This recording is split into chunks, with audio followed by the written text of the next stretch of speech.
So welcome back to the another episode of Spreadly, and I am Prashant, and today we are having one of the special guests, that is Anurag Bhaiya, and he is the GDSC lead right now, and he has cracked one of the major company in college only. So yeah, first introduce yourself. Hello guys, my name is Anurag Srivastava. I am from Singrauli Madhya Pradesh. वैसे मैं शहडोल का रहने वाला हूँ, but since मेरे पापा सिंगरौली में job करते हैं, he is a teacher, so I have been from them. I am a full stack developer, actually full stack developer. और मुझे नए नए लोगों से मिलना, नई नई जगह घूमना बहुत पसंद है. बाकी की नॉलेज और बाकी की इन्फॉर्मेशन पॉडकास्ट में भाई निकाल ही लेंगे. यस, सो भैया सबसे पहले जानना चाहेंगे कि what is GDSC. Actually GDSC क्या है?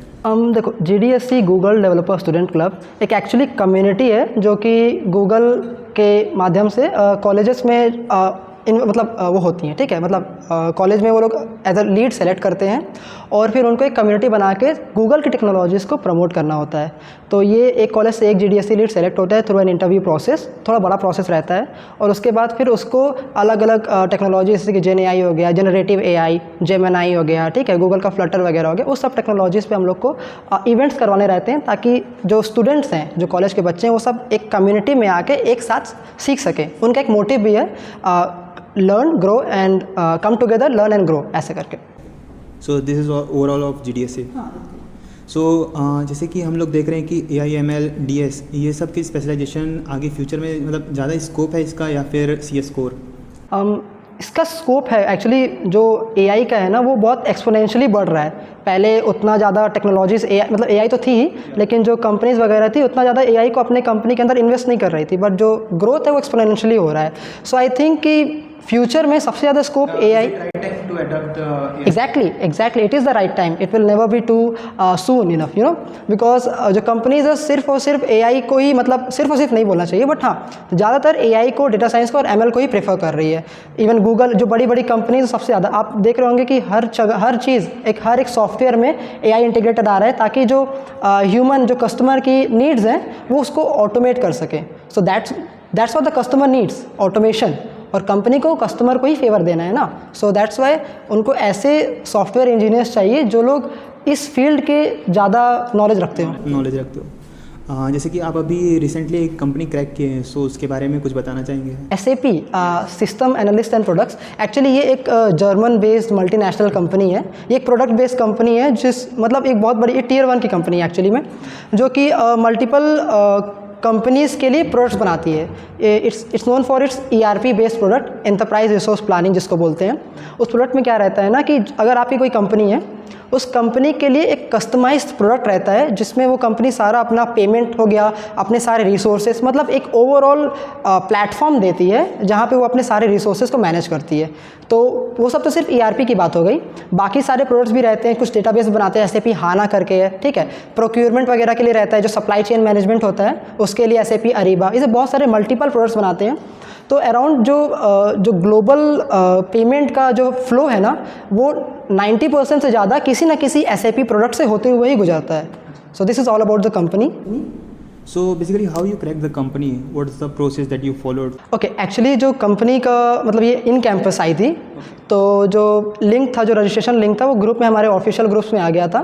तो पहला राउंड SSL राउंड था, जहाँ पे हमको 2 कोडिंग के क्वेश्चंस निकालने थे. 45 मिनट्स का टाइम था, और 2 डेटा स्ट्रक्चर वगैरह के क्वेश्चंस थे. थोड़े इजी थे, किसी में हार्ड थे, क्योंकि सारे क्वेश्चंस अलग थे, तो मैं कह नहीं सकता. ठीक है, जिसका लक अच्छा हो गया उसके में ईजी फंस गया. तो उसको 45 मिनट्स के अंदर सारे टेस्ट केस पास करके उसको वो करना था. उसके बाद सेकंड राउंड उसका था. फिर उसके बाद 2 टेक्निकल राउंड थे, टेक्निकल राउंड 1 और टेक्निकल राउंड 2, जो कि एक ही दिन हुए through an online medium, zoom meeting पे हुआ था. तो टेक्निकल राउंड 1 में भी तुमसे कुछ बेसिक क्वेश्चंस ही पूछे जाएंगे, जैसे कि DSA वगैरह के हो गए. तुम्हारे कुछ प्रोजेक्ट्स जो कि अगर तुमने रेज्यूमे में ऐड किए हैं, तो उस प्रोजेक्ट्स के बारे में जाना जाएगा. और फिर तुम्हारा क्रिटिकल थिंकिंग वगैरह पूछा जाएगा, और तुम्हारे कुछ कोर कॉन्सेप्ट्स. ठीक है. टेक्निकल राउंड 2 थोड़ा सा हार्ड होता है मेरे एक्सपीरियंस बेस पे. किसी के टेक्निकल राउंड 1 से भी ज़्यादा इजी थे, बट मेरा एक्सपीरियंस में हार्ड था. तो टेक्निकल राउंड 2 में मेरे से सिर्फ मेरे प्रोजेक्ट्स के बारे में पूछा गया था, और पूछा भी नहीं गया था. वो उन्होंने कुछ रियल लाइफ सिनेरियोज दिए थे कि अगर ऐसी कोई सिचुएशन आती है, क्लाइंट को ये चाहिए, तो आप इसको कैसे हैंडल करेंगे, है ना, और आप कैसे डेटाबेस में एंट्रीज करेंगे, और कैसे उसको फेच करके, जो भी मेरा एक फुल स्टैक डेवलपमेंट जो भी प्रोजेक्ट्स रहता है उससे रिलेटेड पूछे थे. और फिर DSA में भी गए थे कि किस टाइप के सिचुएशन में आपको कौन सा डाटा स्ट्रक्चर यूज़ करना है. ठीक है. और सबसे इंपॉर्टेंट बात कि कोई लैंग्वेज मैटर नहीं करता है किसी भी इंटरव्यू में। इस इंटरव्यू में खासकर लैंग्वेज मैटर नहीं किया था कि अगर मेरे को डेटा स्ट्रक्चर एंड एल्गोरिदम का कोई क्वेश्चन है, so they will not ask me to do it in Java और C++ और जावास्क्रिप्ट, ठीक है, they will ask only for logic. So मुझे मेरे हिसाब से वो सिर्फ एक ह्यूमन की क्रिटिकल थिंकिंग, क्वेश्चन की अडेप्टिबिलिटी और कॉन्फिडेंस मैटर करता है, एंड कम्युनिकेशन मोस्ट इंपॉर्टेंट। उसके बाद थर्ड राउंड था, दूसरे दिन हुआ था, वो था HR राउंड। उसमें बस उन्होंने मेरे से कंपनी के बारे में पूछा कि मैं कंपनी के बारे में क्या जानना चाहता हूँ और मैं जानता हूँ और मैं उस कंपनी को क्यों चूज़ करता हूँ, कंपनी को क्यों चूज़ कर रहा हूँ और मैं उस कंपनी को लेके अपनी लाइफ में आगे कैसे बढ़ूँगा। So this were all the questions they asked. तो HR राउंड में एक चीज़ मैं सीखा हूँ कि तुम आंसर्स, HR राउंड के जो आंसर्स होते हैं वो कोई आंसर सही या गलत नहीं होता। तुमको लगेगा कि वो सामने से बहुत जनरल क्वेश्चन पूछता है, ठीक है, HR, तुम एक जनरल आंसर ही दोगे कि why you are, what are you and why you are here, but the difference is कि उसको तुमसे क्या एक्सपेक्टेड है। तुम एक जनरल आंसर अपने हिसाब से दोगे कि हाँ ये आंसर मेरे पे फिट बैठता है, बट वो तुम्हारे आंसर के हिसाब से चेक करेगा कि क्या ये आंसर कंपनी के लिए सूटेबल है कि नहीं। सो हर किसी का HR राउंड अच्छा जा सकता है, बट ज़रूरी नहीं है कि HR राउंड अच्छा गया हो तो सेलेक्ट ही हुआ हो। Basically, it's all about the HR that. या HR that how he intercepts your answer, उसके पर्सपेक्टिव से तुम कैसे हो। तो ट्राई कर, अगर सजेशन ये रहता है कि अगर HR राउंड पर अगर कोई पहुंचता है तो ट्राई करे कि खुद को जितना भी कंपनी के फेवर में दिखा सके, खुद के रोल एंड रिस्पॉन्सिबिलिटी को जितना भी कंपनी के फेवर में कर सके उतना अच्छा होगा। So, what are the major questions that interviewer ask you? Okay, so technical round 1 में मेरे से एक क्वेश्चन पूछा गया, मुझे एक टेबल दिया गया था, एक डेटा दिया था, उसमें मुझे स्टूडेंट की अवेलेबिलिटी फेच करनी थी। उन्होंने बस एल्गोरिदम लिखने पूछा था कि तुमको बताना है कि ये स्टूडेंट अवेलेबल है कि नहीं। तो उसके लिए मैं जावास्क्रिप्ट में कोड लिख के दिया था। उसके बाद वो मेरे पास आए और एरेस का क्वेश्चन पूछे थे, और फिर बैक ट्रैकिंग, और जो मुझे 2-3 ऑप्शन दिए थे, बैक ट्रैकिंग हो गया, ग्रेडी मेथड हो गया, सब डेटा स्ट्रक्चर एंड एल्गोरिदम में DSA में है। तो बैक ट्रैकिंग मुझे समझाना था, तो मैंने अपने तरीके से समझाया, बट उनको समझ नहीं आया करके, तो फिर मैंने नोटबुक में डायग्राम विजुअली रिप्रेजेंट किया। ये चीज़ अच्छा है कि मेरा कैमरा ऑन था, उनका कभी कैमरा ऑन था, तो विजुअली रिप्रेजेंट करना पॉसिबल था, तो उनको समझ में आ गया। हाँ, ऑनलाइन, इट जूम मीटिंग पे हुआ था पूरा। टेक्निकल राउंड 2 में उन्होंने कुछ एक ऐसे क्वेश्चन दिए थे मुझे कि जनरल इलेक्शंस चल रहे हैं और तुमको डेटा इलेक्शंस वोट्स निकालने हैं कि हर एक कैंडिडेट के कितने वोट्स हैं, और उसको रिप्रेजेंट करना है तुमको इन अ फ्रंट एंड, ठीक है, क्लाइंट वगैरह को रिप्रेजेंट करना है क्लाइंट साइड में। तो वो पूरा प्रोसेस जानना चाहते थे कि मैं कैसे डेटा को फेच करूँगा, कैसे डेटा को गवर्नमेंट एम्प्लॉय से जो लोग काउंट कर रहे हैं उनसे कैसे डेटा निकालूंगा, कैसे उसको डेटाबेस में स्टोर करूंगा, क्या फील्ड्स रहेंगी, कौन सा डेटाबेस यूज़ करूंगा मैं उसके लिए, ठीक है, और फिर कैसे उसको बैकएंड से प्रोसेस करके क्वेरी में फ्रंट एंड में भेजूंगा और फ्रंट एंड में कैसे दिखाऊंगा। तो ये थोड़ा प्रोसेस था। और एक्चुअली इस सब प्रोसेस में ना वो चाहते हैं कि तुम जो भी कोड लिखो वो स्क्रीन शेयर करवाते हैं, तो चाहे नोटपैड हो गया, नोटपैड ही बोलते हैं, या फिर कमेंट बॉक्स रहता है, तो उसी में उनके सामने स्क्रीन शेयर करके कोड लिखना पड़ता है। तो देयर विल बी चांसेस कि तुम आधा कोड लिखो और वो लोग अगले क्वेश्चंस पे चले जाएं। तो डिपेंड करता है उन पे कि वो सेटिस्फाइड है कि नहीं। अगर तुम कोड लिखते लिखते रुक गए, कुछ सोच रहे हो, 1 मिनट हो गया तुमको सोचते हुए, तब भी एक बैड इंप्रेशन पड़ेगा और वो अगले क्वेश्चन पे स्विच कर जाएंगे। तो उनके सामने तुमको काइंड ऑफ लाइव कोडिंग करना पड़ता है, ठीक है। तो इसमें पैनिक नहीं होना चाहिए, बस ये है कि तुम जो अप्रोच है और जो लिख रहे हो वो बताते हुए लिखो कि उनको समझ में आए कि तुम ये क्यों लिख रहे हो, ताकि उनको एटलीस्ट तुम्हारा अप्रोच समझ में आए ना, तो तुमको पूरा कोड लिखने की भी ज़रूरत नहीं पड़ेगी। Yes. So, how do you thinking that about the startups?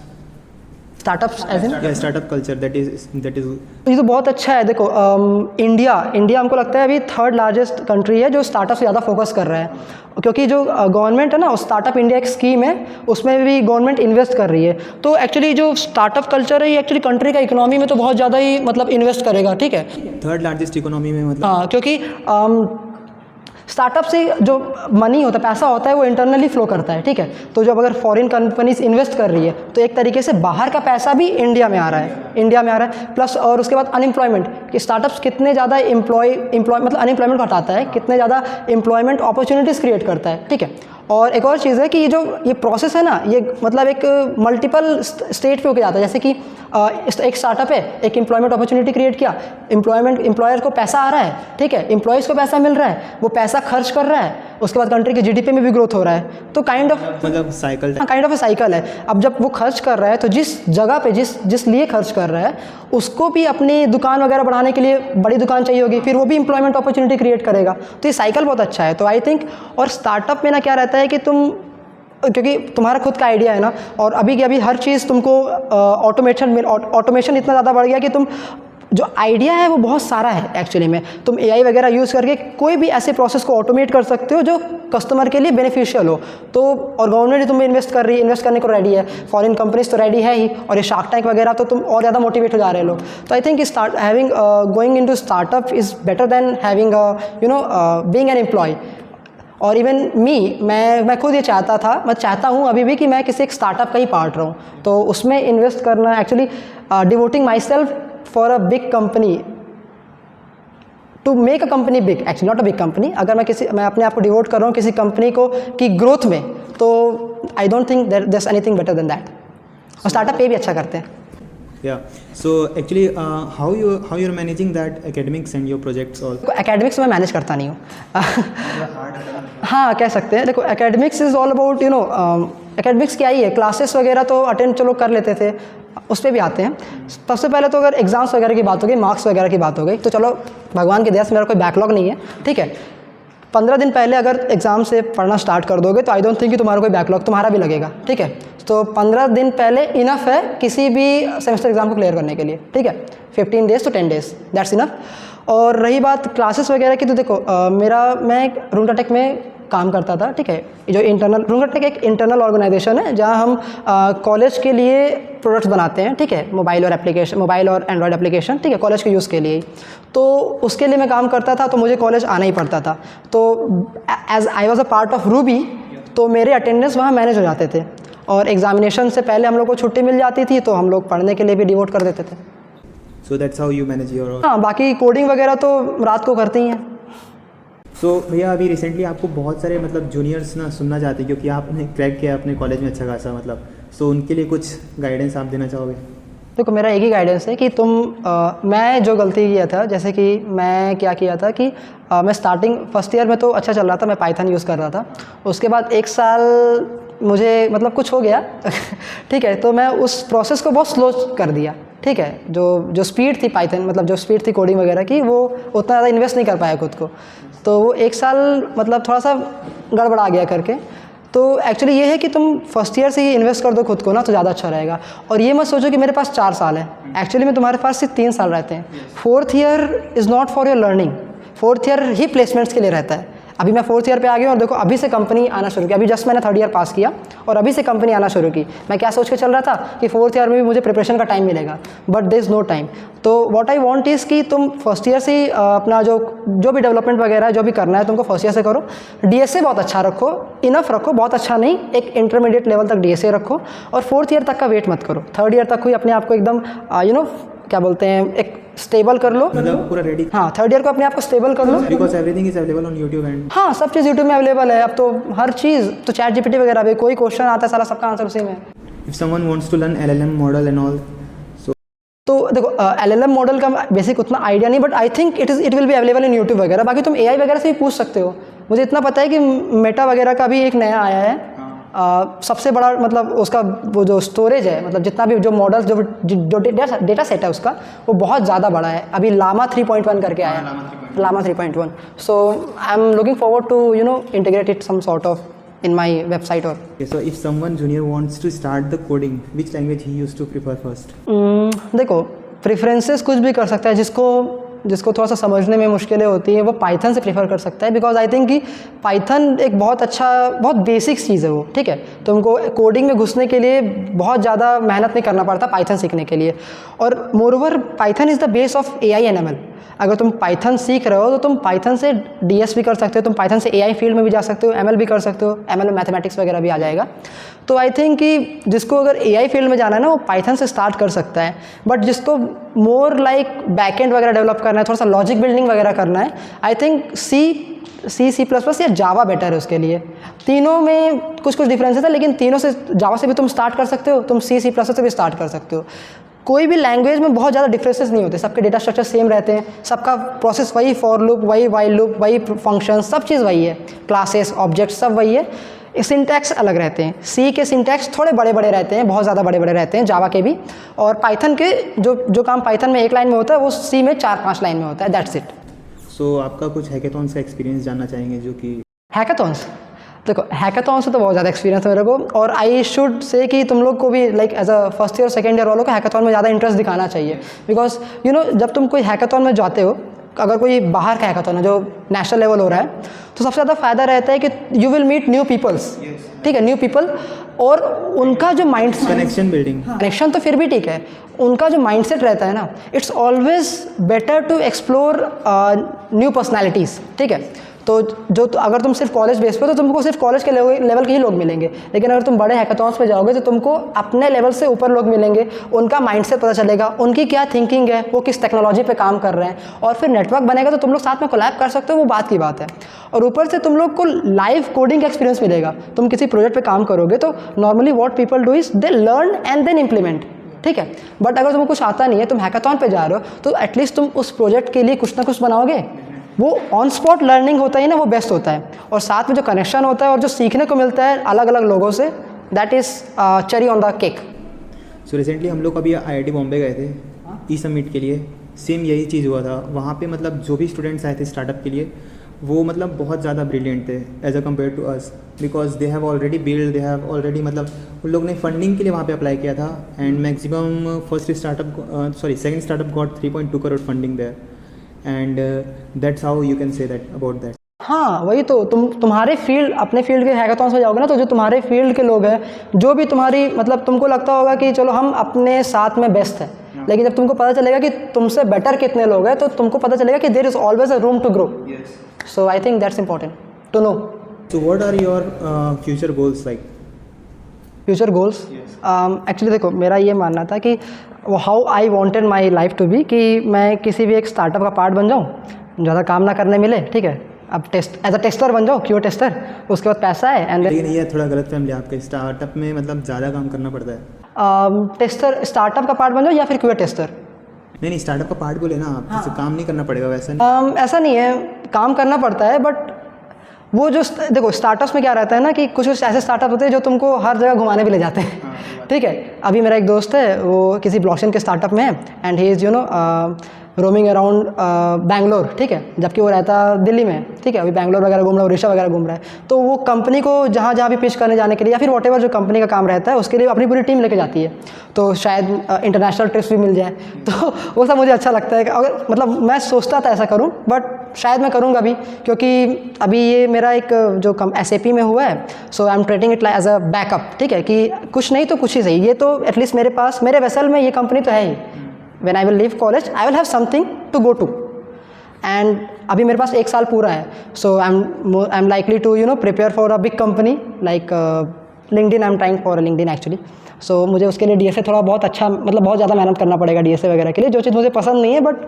To have a better income I have to do it, ठीक है। उसके बाद कुछ थोड़ा सा एक्सपीरियंस वगैरह लेके, and then I will shift companies, जैसा कि सारे डेवलपर्स करते हैं, अलग अलग कंपनी शिफ्ट करके, जब मुझे थोड़ा सा लग जाएगा कि हाँ आई हैव इनफ एक्सपीरियंस वगैरह, तब किसी मैं एक स्टार्टअप का पार्ट बन जाऊँगा, उनको काइंड ऑफ मेंटर करने के लिए भी और उनका ग्रोथ के लिए भी, ठीक है, and then I will manage my life accordingly, क्योंकि अभी मैं पूरा प्लान बनाऊँगा and it need not to happen like that, right. अभी से मैं पूरा प्लान बना लिया, वो सब ज़रूरी नहीं कि वैसा ही होगा, वैसे ही होगा, ठीक है। तो एज ए ह्यूमन हर चीज़ को अडेप्ट करना सीखना पड़ता है, तो मुझे नहीं पता कल क्या हो, तो 5 साल की तो बात ही अलग है।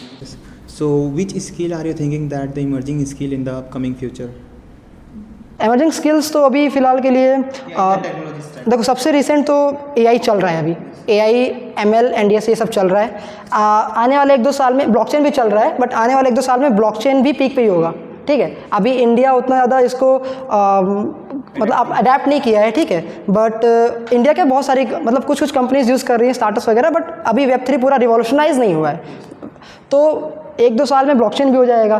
फिर उसके बाद अभी बहुत ज़्यादा काम चल रहा है क्वांटम कंप्यूटिंग पे, तो आई थिंक कि वो जब आएगा ना, तो मुझे उसके बारे में तो कुछ खास नॉलेज भी नहीं है, लेकिन I think it will revolutionise the entire tech, ठीक है। तो बहुत सारे स्कोप्स हैं और इन सब स्कोप से बहुत सारे स्कोप और आएंगे, तो हमेशा अपॉर्चुनिटीज़ क्रिएट हो जाएंगी। हम लोग को क्या करना है, हम लोग को अडेप्ट करना है। 4 साल पहले मर्स्टैक का बहुत ज़्यादा वो था, ठीक है, रिक्वायरमेंट। तो जो 4 साल पहले मतलब टाइम टू टाइम टेक्नोलॉजीज आते रहते हैं। टेक्नोलॉजी चेंज होती है। अभी AI का है, तो अगर तुम 4 साल पहले के हिसाब से कर रहे थे प्रिपरेशन, तो अभी फंस जाओगे, ठीक है।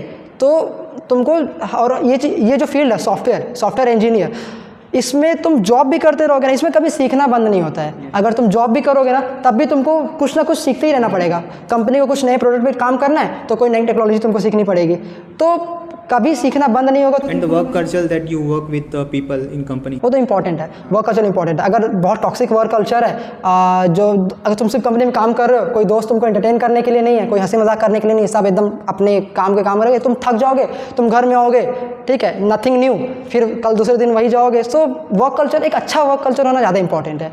तो जो बड़ी कंपनीज रहती है, फैंग वगैरह, ये तुम देखते हो क्या कहते हैं कि अपने हर चीज़ अपने एम्प्लॉय को देती है, ठीक है, जो भी उनका एंटरटेनमेंट वगैरह के लिए रहता है, ताकि वो कंपनी में आए, ठीक ठाक रहें, ठीक है, एंटरटेन रहें, उसके बाद अपने काम में फोकस कर सके। So having a great work culture is important. So दोस्त वगैरह अगर तुम्हारे एम्प्लॉयज़ अच्छे दोस्त हैं, so it's best thing. So most of the students are shifting towards the computer science, so उसके लिए आप ज़रूरी है। देखो अभी क्या है कि टेक्नोलॉजिकल रिवॉल्यूशन पीक पे है, ठीक है, अभी सब AI ML सारी कंपनीज़ को भी वही चाहिए, ठीक है। तो सबसे ज़्यादा जो एक माइंडसेट होता है ना, इंडिया में तो खासकर सबको इंजीनियर बनना है या तो डॉक्टर बनना है, ठीक है, ये माइंडसेट भी मैटर करता है खासकर। बट देखा जाए तो CS का इंपॉर्टेंस भी ज़्यादा है ही, ठीक है। लेकिन उसको छोड़ के बाकी सब फील्ड्स भी है, जैसे कि रिसर्च वगैरह पे हो गया, ठीक है, मेडिकल रिसर्च हो गया, केमिकल रिसर्च हो गया, ठीक है। अभी खुद खास मतलब लास्ट कोरोना वायरस वाला का आ गया था, उस टाइम कंप्यूटर साइंस वाले कुछ क्या ही कर रहे थे ज़्यादा, मतलब उतना तो उनका इन्वॉल्वमेंट नहीं था, मेडिकल रिसर्च वालों को ज़्यादा था। सो हर फील्ड में अच्छा एम्प्लॉयमेंट होना ज़्यादा ज़रूरी है, ठीक है। तो और खासकर अभी रिसोर्सेज जो हैं, सस्टेनेबल रिसोर्सेज हैं, उसको छोड़ के जो ग्रीन फार्म्स वगैरह हैं, ठीक है, जैसे कि सोलर पैनल्स वगैरह हो गए, ठीक है, ये सब में भी इन्वेस्टमेंट ज़्यादा जा रहा है, तो उन सब का भी नॉलेज वगैरह होना चाहिए, ठीक है।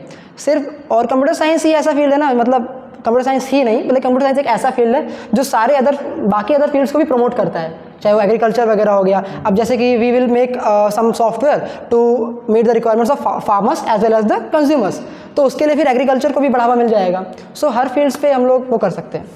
So let's talk about your college life. So how was your college life? देखो कॉलेज लाइफ, देखो मैं अभी 4th ईयर में और अभी भी कॉलेज आता हूँ, ठीक है। इससे कह सकते हैं कि कॉलेज में मुझे बहुत मज़ा आता है।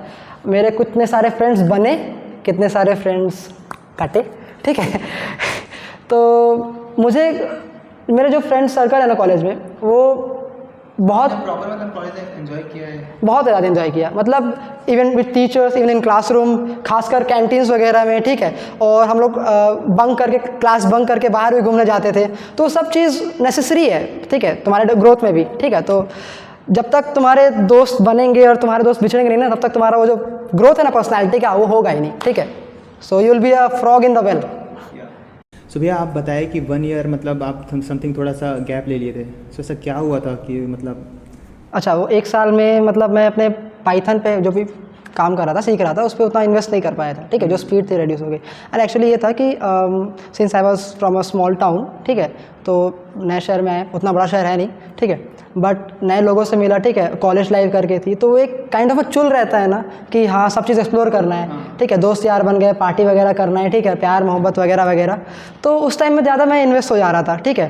तो एक मतलब एक अपने फ्रेंड सर्कल पे ज़्यादा टाइम दे रहा था करके, ठीक है, सिर्फ दोस्त दिख रहे थे करके, तो घर में भी जाता था तो फिर फ़ोन वगैरह पे ही लगा रहता था, तो वो सब चीज़ें मतलब डिस्ट्रैक्ट हो गए थे अपने? हाँ, बहुत ज़्यादा डिस्ट्रैक्ट वगैरह हो गया था मैं।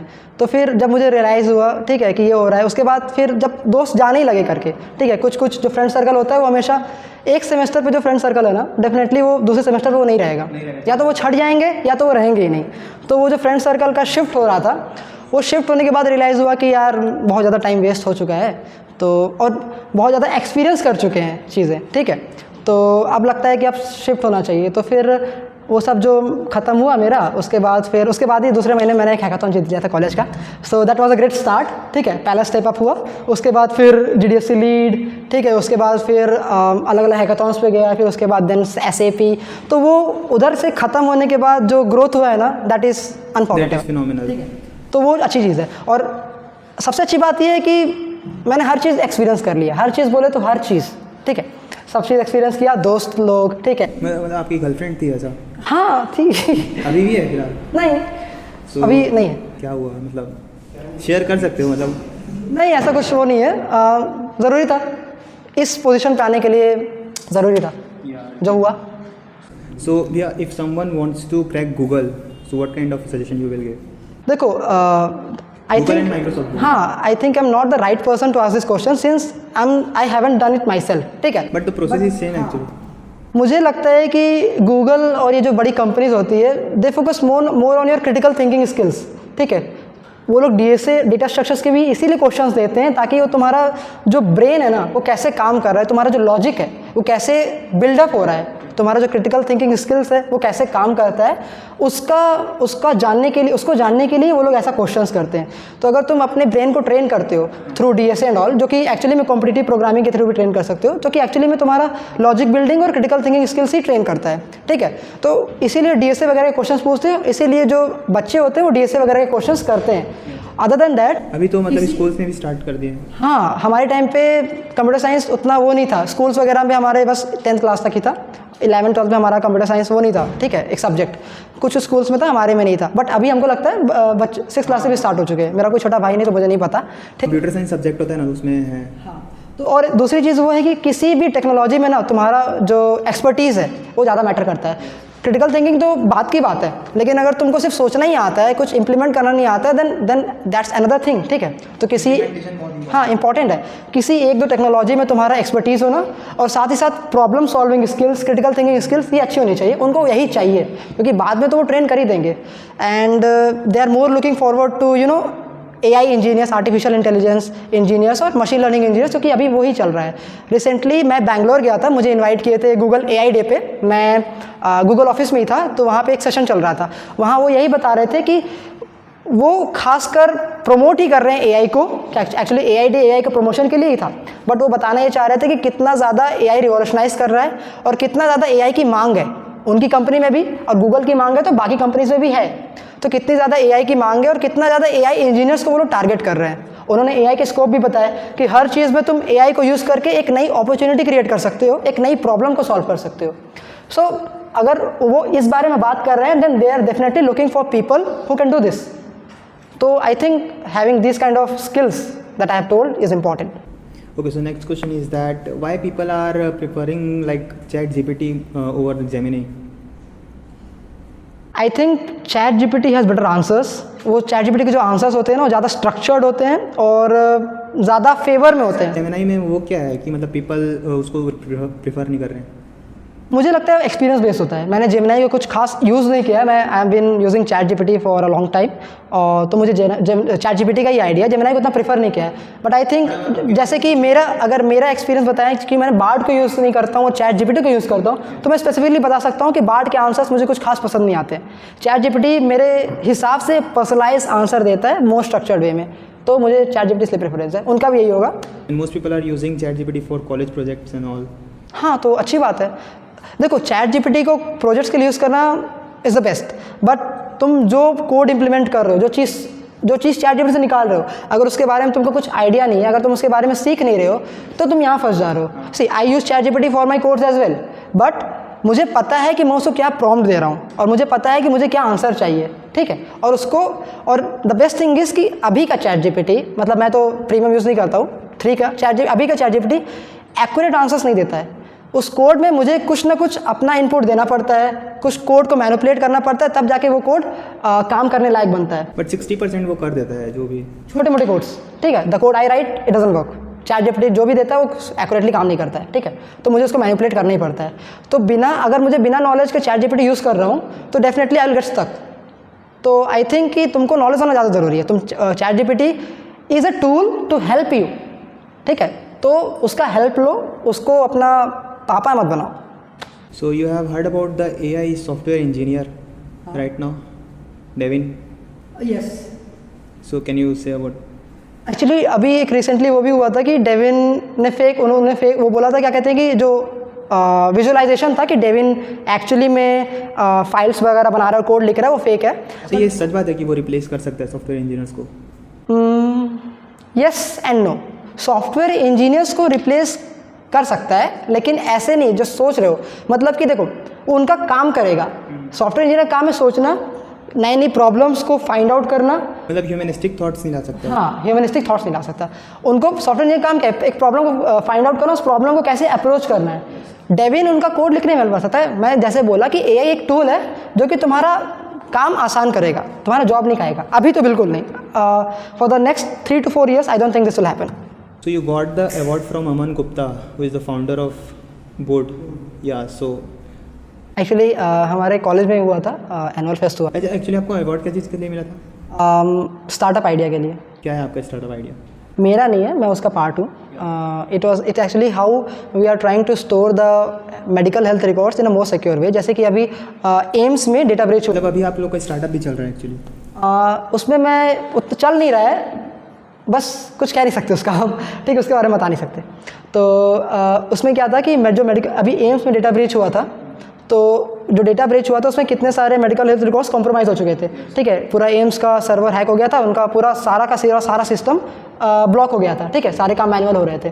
तो ऐसे ही अभी कुछ साल पहले एक यूएस में उनका जो मिलिट्री के जो मैन है, उनका जो हेल्थ रिकॉर्ड रहता है, उनका भी पूरा डेटा ब्रीच हो गया था और रैंसम की मांग कर रहे थे, ठीक है, जो साइबर अटैकर्स थे।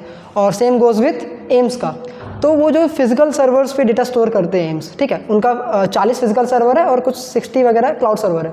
तो जो फिजिकल सर्वर पे उनका डेटा स्टोर करते हैं वो सेंट्रलाइज रहता है। हम उसको स्टोर कर रहे थे डिसेंट्रलाइज में, ठीक है, डिसेंट्रलाइज में, ताकि कोई अटैकर उसको मैनिपुलेट ना कर पाए और उसको रोक ना पाए, उसको हैक ना कर पाए, ठीक है। तो वो हमारा बेस आइडिया था। और बाकी सब फीचर्स वगैरह थे जो एक नॉर्मल मेडिकल हेल्थ रिकॉर्ड्स को रखना, उसको दिखाना, फिर डॉक्टर वगैरह के साथ मतलब वो करके मर्ज करके सब बाकी फीचर्स थे। सो ऐसा अवार्ड मिला तो आपका कहीं ना कहीं इम्पैक्ट हुआ रेज्यूमे में कुछ? हाँ, मैंने रेज्यूमे में डाला तो है कि I have been awarded by board CEO sir Aman sir for an startup, blockchain का स्टार्टअप है एक्चुअली वो। बस इतना ज़्यादा लिखा हूँ, उससे ज़्यादा कुछ लिखा नहीं है रेज्यूमे में, उतना कुछ लिखा नहीं हूँ। And this is something I do not tell everywhere कि मुझे अवार्ड मिला है बोर्ड CEO से, बिकॉज आई थिंक कि ये आइडिया किसी और का था, I have been a part of it, so that's all. Yeah, so one of the question that I'm going to ask, that consistency is the main key to maintain something great. So that's how is important for you? Definitely it is important because you have told that you got distracted a lot of times. Yes. So the thing is कि देखो consistency ज़रूरी है, ठीक है। तुमको timely किसी चीज़ का जोश आ रहा है और इवेंचुअली वो जोश ख़त्म हो जा रहा है, तो उतना इम्पैक्ट नहीं करेगा अगर थोड़ी थोड़ी चीज़ अगर तुम रोज़ करो तो, ठीक है। वो एक हैबिट बना लोगे चीज़ों को तो ज़्यादा इंपैक्टफुल रहता है। एज आई टोल्ड कि जब मैं प्रोग्रामिंग वगैरह कर रहा था फर्स्ट ईयर में, उसके बाद डिस्ट्रैक्टेड हो गया, तो मैंने क्या किया, कंसिस्टेंट नहीं रह पाया, तो वो कुछ ना कुछ किसी ना किसी वे में मेरे लिए लॉस ही हुआ, ठीक है। लेकिन कुछ चीज़ें जैसे मैं डेवलपमेंट कर रहा था, जब मैं मोनस्टैक कर रहा था, तो जब मैं फुल स्टैक मोनस्टैक कर रहा था, तो डेली कुछ ना कुछ इनपुट करता ही था।